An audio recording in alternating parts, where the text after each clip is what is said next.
For 25 years, the internet has had one front door, a search box owned by Google. Nearly every question, purchase, and argument-settling lookup on Earth has passed through it. And the tolls on that door built one of the most profitable companies in history.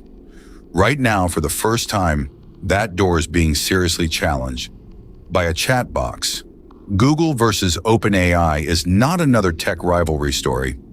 It's a fight over what replaces the front door of the internet. How billions of people will find things, who decides what they see, and who collects the toll. One side must defend a money machine by cannibalizing it. The other must burn oceans of cash until it invents a money machine of its own. Neither can stop. Let's take it apart properly. To understand the war, first understand what's being defended. Because Google is not primarily a search company, it's an advertising company with a search habit. The large majority of Alphabet's revenue comes from advertising, and the heart of it is those sponsored results at the top of the page. It is plausibly the best business model ever invented. People type exactly what they want: best running shoes, plumber near me, and advertisers pay for the moment of highest intent in all of commerce. That machine runs on one behavior. You search, you get links, you click, and it quietly funds much of the internet you use. News sites, recipe blogs, review sites. The open web grew around the deal that Google sends clicks and everyone monetizes them. Roughly 90% of the world's searches still flow through Google today. Hold that number. It's doing two jobs in this story. It's the measure of Google's dominance and the measure of exactly how much it has to lose. When you own the whole board, every change on the board is a threat. Now the challenger. When ChatGPT launched in late 2022, it did the one thing Google had trained humanity not to expect. It just answered. No 10 blue links, no ads, no clicking through to a site stuffed with pop-ups. A question in, an answer out, and it turned out an enormous share of searches were never really searches at all. They were questions wearing a search costume because the search box was the only door available. The numbers since then have no precedent. ChatGPT reached hundreds of millions of weekly users within 2 years, and now reports around 1 billion people using it every week, arguably the fastest adopted consumer product in history. And OpenAI keeps building doors of its own. A web browser with the assistant built in, shopping features, apps that plug into the chat. Each move is the same sentence in a different costume. Become the place where questions go, the new front door, before the incumbent can adapt. The bet has a hole in it, though, and it's the same hole we flagged in our video about the $640 billion build-out. The challenger loses staggering amounts of money. Answering questions with AI costs real compute on every single answer, and OpenAI's reported losses run to many billions a year. Google spent 25 years perfecting the most profitable question-answering toll booth ever built. OpenAI has the traffic and is still inventing the toll booth. Here's where the story gets genuinely interesting, because Google's problem is not that it lacks the technology. Google's AI models are, by most serious evaluations, at or near the frontier. Its Gemini assistant now claims 1 billion monthly users of its own. Its AI-generated answer summaries sit above search results for billions of people.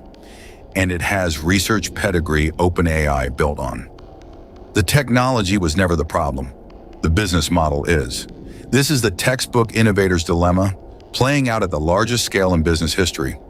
Every time Google answers a question directly, with an AI summary at the top of the page, the user is served, and the click economy underneath takes a hit. No click means no ad auction on a publisher page, and less traffic to the open web that Google's ecosystem feeds on. Its best defensive weapon fires backward into its own revenue. Defend too little, and users drift to chat assistants that just answer. Defend too much, and it dismantles its own toll booth faster than the replacement can earn. So Google is executing the hardest maneuver in corporate strategy, deliberately, gradually burning its own boats, Rolling AI answers out to everyone, folding its assistant into every product it owns. Embedding it can invent new toll booths, ads inside AI answers, subscriptions, enterprise deals, before the old one stops paying for the war. And it brings weapons no startup can match. Android on billions of phones, Chrome on billions of desktops, and default search deals worth fortunes. OpenAI has the habit of hundreds of millions who chose it. Google has the defaults of billions who never chose anything. That collision, chosen habit versus installed default, is the actual war. So who's winning? Depends which scoreboard you read, and learning to read them is half this video's value, because both companies publish numbers designed to flatter. On usage, ChatGPT's weekly numbers lead, and AI still means ChatGPT to ordinary people. Pew found it's used by several times more Americans than any rival assistant. But Google's assistant numbers are climbing fast. Watch the fine print. Monthly users and weekly users are very different claims, and its AI summaries reach billions through search whether anyone asked for them or not.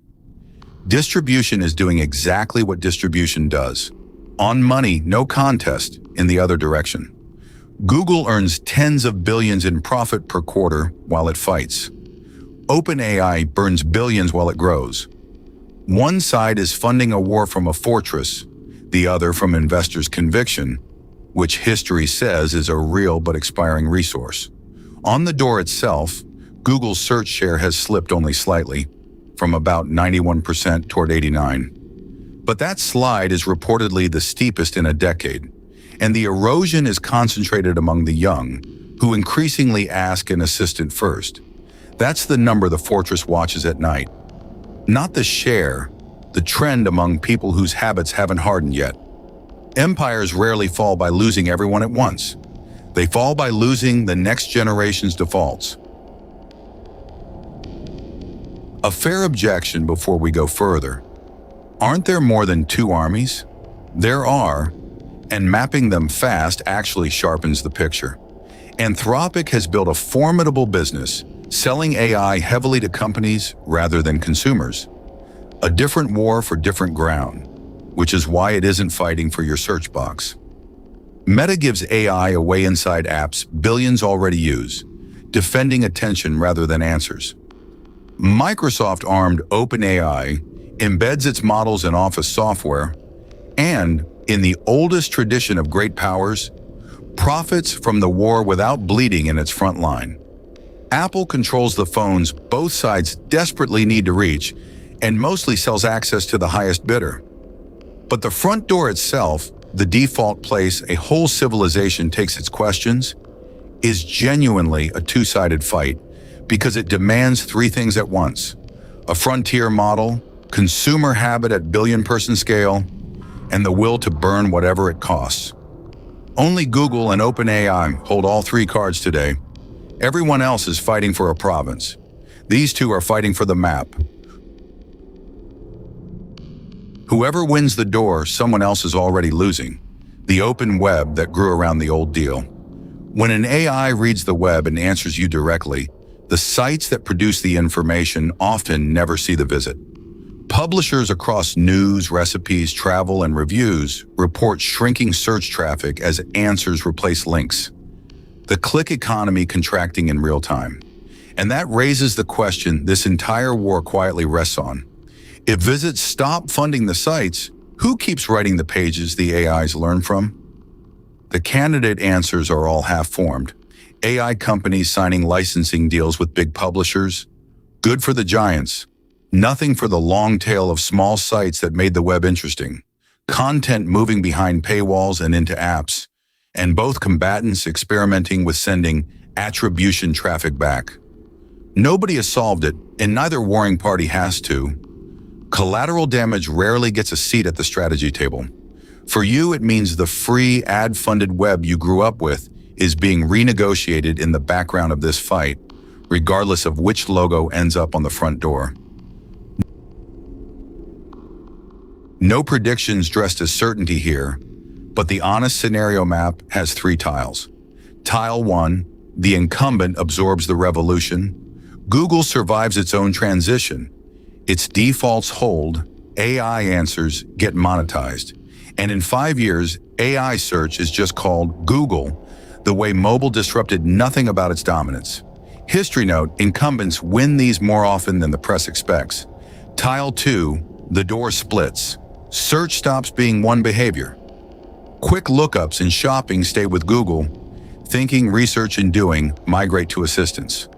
Both giants prosper. The casualty is the idea of a single front door at all, and the open web keeps shrinking either way. Tile 3, the platform shift completes. The next generation's Ask the Assistant habit compounds. OpenAI's money machine arrives in time, probably wearing ads the same way searches did, and Google joins the long list of companies that saw the future clearly and couldn't leave the past fast enough. This is the least likely tile on any given year, and the one whose probability the youth numbers keep nudging upward. The referee in all three, money and time. Google can lose ground for a decade and fight on. OpenAI's clock runs on investor conviction, and the cash burn math we covered in the $640 billion video, its job is to become indispensable before the subsidy era ends. So, Google versus OpenAI. One side defends the most profitable door in history by slowly dismantling it. The other builds a new door at a loss, racing its own burn rate. Both are probably right that the old internet, 10 blue links, click, add, repeat, is ending. And you don't get a vote, but you are the prize. Your questions, your habits, your defaults are the territory this entire war is fought over, which gives you your only real move. Notice. Notice where you actually ask things now. Notice that answers, without links, have costs someone else is paying, and check what matters. Because in a war between answer machines, the person who verifies is the only neutral party left. The front door of the internet is being rebuilt either way. Walk through it with your eyes open, and if you want to know why the side with 1 billion users still loses money on every answer, the $640 billion video is the other half of the story.